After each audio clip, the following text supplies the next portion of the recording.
탄핵 심판이 속도를 내는 가운데 특검도 새로운 카드로 대통령 측을 압박하고 있습니다. 청와대 압수수색을 허용해달라며 법원에 가처분 신청을 낸 건데요. 어떤 의미가 있는지 취재기자 연결해서 들어보죠. 이서준 기자, 특검이 오늘 청와대 압수수색을 허용해달라는 가처분 신청을 하고 소송도 냈네요. 예, 청와대가 압수수색에 대해 불승인 사유서를 제출하면서 이 특검의 압수수색을 거부하고 있지 않습니까? 특검은 청와대가 사실상 압수수색을 금지하는 행정처분을 하고 있다고 보고 있습니다. 청와대의 이런 행정처분이 부당하기 때문에 취소를 해달라는 신청과 소송을 제기한 겁니다. 네, 특검이 이렇게 법원의 판단을 구할 만큼 청와대 압수수색에 강수를 두는 이유는 뭐죠? 청와대 압수수색을 반드시 해야 한다는 겁니다. 결정적 물증인 안종범 전 수석의 수첩이 청와대에 숨겨져 있는 등 청와대가 범죄 증거 은닉 장소로 활용된 정황들이 드러났지 않습니까? 또 박근혜 대통령, 김기춘 전 실장, 조윤선 전 장관, 우병우 전 수석 등 대부분의 핵심 피의자들이 청와대 관계자들이기 때문입니다. 네, 어쨌든 법원의 판단을 기다려야 될 텐데 어떤 부분이 특히 쟁점이 될까요? 청와대는 군사상 공무상 비밀이 있는 곳은 기관의 책임자가 승낙해야지만 압수수색을 할 수 있다는 형사소송법을 근거로 거부를 하고 있습니다. 그런데 해당 조항을 보면은 중대한 국가 이익을 해치는 경우가 아니라면은 이 압수수색을 거부해선 안 된다라고 돼 있습니다. 특검의 청와대 압수수색이 과연 중대한 국가 이익을 해야 하는지 이 부분이 법원 판단의 쟁점이 될 것으로 보입니다. 네, 만약 법원이 청와대 압수수색을 금지해선 안 된다고 결론을 내도요. 청와대가 또 군사상 내지는 공무상 비밀이 있다면서 경내 진입을 막으면 압수수색이 불가능하지 않습니까?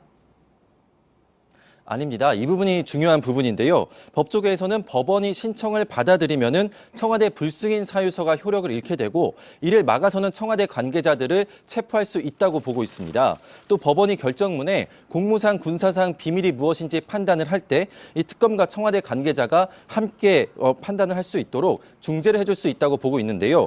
특검 역시 이 점까지 고려한 것으로 보입니다.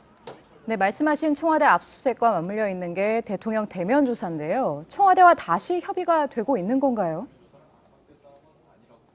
박 대통령 측은 당초 어제로 예정됐던 이 대면 조사가 조사 일정이 언론에 보도됐다는 걸 문제 삼은 뒤로 사실상 특검과의 협의를 끊은 상태입니다. 협의를 다시 하자거나 또는 조사를 전면 거부하겠다거나 어떤 공식적 입장도 특검에 밝히지 않고 있다고 하는데요. 하지만 특검은 박 대통령 대면 조사가 반드시 필요하다라는 기존 입장에 변함이 없다라고 다시 한번 밝혔습니다. 네, 쉽게 말해서 청와대가 압수수색과 대통령 대면 조사에 대해서 모두 다 입장을 내놓지 않고 있는 거죠. 네, 맞습니다. 사실상 특검의 존재를 무시하는 전략이라는 분석이 나옵니다. 박 대통령이 대국민 담화에서 검찰과 특검의 수사에 협조하겠다고 했고, 근데 검찰 수사 때는 검찰 조사는 받을 수 없지만 특검 조사를 받겠다고 했다가 이제 특검 조사를 받게 되니까 특검 조사도 거부를 하고 있는 건데요. 하지만 대면 조사를 거부한다고 공식적으로 입장을 밝히기에는 비판 여론이 커지기 때문에 아예 입장을 밝히지 않고 있는 걸로 보입니다.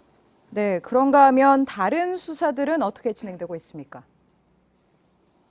예, 오늘 비선진료 의혹의 당사자인 김영재 원장이 소환이 됐고 구속된 그 부인 이 박채윤 씨도 소환을 했습니다. 우병우 전 수석의 소환 여부는 다음 주쯤 결정될 걸로 보이는데요. 특히 삼성 뇌물죄와 관련된 수사가 빠르게 진행되고 있습니다. 네, 특검 사무실에서 이서준 기자였습니다.